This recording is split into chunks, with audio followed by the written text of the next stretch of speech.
soleil ou pas, peu importe, on peut le manger s'il fait beau ou s'il pleut. Et moi, je dis toujours que la paella est ronde, c'est pas par hasard, c'est qu'elle réunit tout le monde autour. On cuisine la paella, on la pose sur la table et on la mange directement du poêlon. Dégustation? Allez. On y va? Allez, on gratouille en bas. On vient gratter.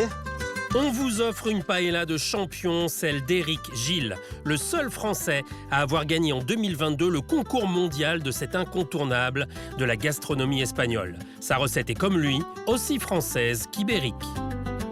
Magret de canard, cou de canard farci, artichaut et bien sûr notre riz de Camargue 100% français.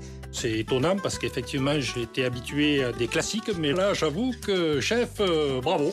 Tout se marie bien. C'est excellent. Voilà.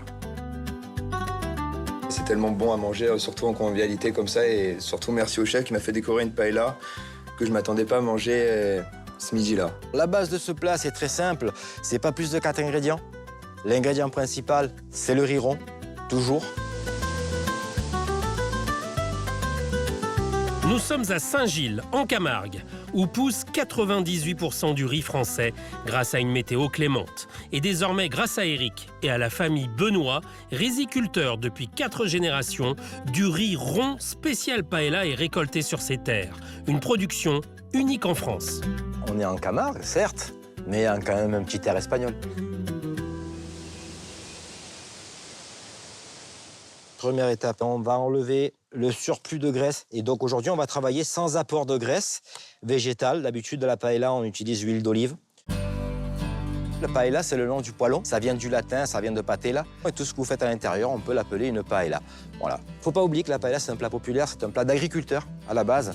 Et donc chacun apportait un petit peu ce qu'il avait. Et à l'époque, c'était du poulet, c'était du lapin, c'était les escargots qu'on prenait dans le champ. Aujourd'hui, on la retrouve dans des restaurants étoilés, mais à la base, c'est un plat populaire. La paella serait née au XVe siècle dans la zone risicole d'Albufera, au sud de Valence. Il en existe plus de 600 recettes différentes. Une spécialité que les autorités espagnoles ont protégée par une loi et qu'elles rêvent de voir classée à l'UNESCO. Un plat qui a changé la vie d'Éric. Après un début de carrière dans le bâtiment, il plaque tout pour la paella. Je suis d'origine espagnole, j'ai vécu pendant 19 ans dans la région de Valence, justement. Donc là-bas, la tradition, c'est que tous les dimanches, l'homme cuisine la paella. C'est ce qu'on a fait quand on a vécu en Espagne avec mon épouse et mes enfants, tous les dimanches. Et quand je me suis présenté en tant que représentant de la France au concours mondial de paella en Espagne à Valence, que j'ai eu l'honneur de gagner, donc premier Français à avoir gagné ce titre. Soulagement, travail accompli, fierté. J'essaye toujours de trouver, de respecter, on va dire, les origines et la tradition, mais avec une petite touche de contemporain. Ça se présente plutôt bien, étape par étape, sans se presser, avec amour. Allez, c'est bon, c'est cuit, ils ont été croûtés, on les enlève. Et on va juste saisir nos coups de canard farcis. C'est la viande du cou du canard et du foie gras. Donc là, maintenant, l'étape suivante, c'est qu'on va travailler nos artichauts. Il fait revenir ses cœurs d'artichaut, puis ajoute un confit d'oignons doux, de pommes et de poires. C'est extraordinaire et je trouve que c'est un mariage avec le canard qui est fantastique. Il ajoute ensuite un coulis de tomates nature et le fait réduire. Donc là, on va introduire la seule épice qui aujourd'hui est présente ou doit être présente dans une paella. C'est ce qu'on appellerait ici en France le paprika. Sauf que c'est vraiment spécifique, c'est un poivron doux moulu. On va rajouter notre bouillon de canard. Donc là, on allume les feux à fond. On va faire porter l'ébullition. Éric plonge un peu de thym, quelques minutes, et il passe à la suite. OK, incorporation du riz, on est sur la phase la plus importante. Donc aujourd'hui, on va travailler avec 800 grammes. Si on mettait 1 kg de riz, on met 4 litres de bouillon. Le riz, c'est sacré pour Éric. Coucou Clarisse. Coucou Eric, ça va? Comment tu vas? Bah oui, écoute, Ça va? ça fait plaisir de te voir ici. Ben moi aussi. Alors, comment va notre riz? Il y a du riz en Camargue depuis le Moyen-Âge. Dans les années 1840, les rizières ont permis d'absorber l'eau des crues du Rhône à proximité. Une culture intimement liée à Clarisse, issue d'une famille de riziculteurs depuis 1900. Le riz, c'est une plante asiatique, donc elle a besoin de toujours avoir les pieds dans l'eau et la tête au soleil, ce qui est parfait ici en Camargue.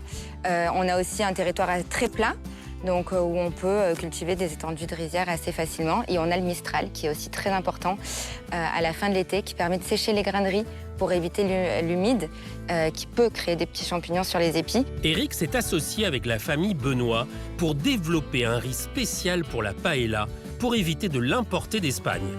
Une culture unique en France qui a nécessité 2 ans de développement. Un riz rond spécial paella, c'est un riz très particulier. Nous, ce qu'on recherche dans une paella, c'est un riz qui absorbe beaucoup les saveurs, mais qui n'éclate pas et qui ne devienne pas pâteux.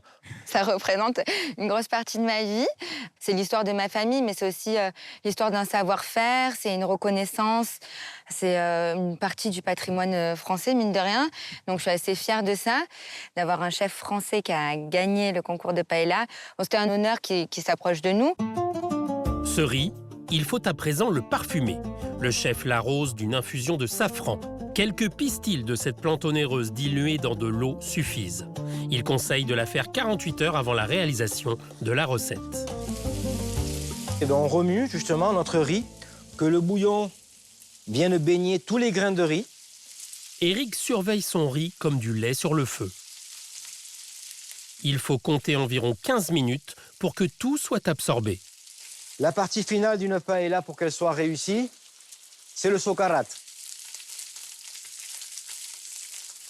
Et le socarrat, c'est ce riz qui va être caramélisé au fond du poêlon, qu'on va venir à la fin mélanger, bien gratter, avec le reste du riz. Éric laisse le tout reposer 5 minutes et dresse avec une petite fantaisie bien à lui qui permet au plat de révéler tous ses arômes. Le chocolat 100% pure pâte, c'est du 100% cacao sans sucre. Donc on vient venir râper notre chocolat. Ultime touche, un peu de foie gras râpé et c'est prêt. C'est merveilleux.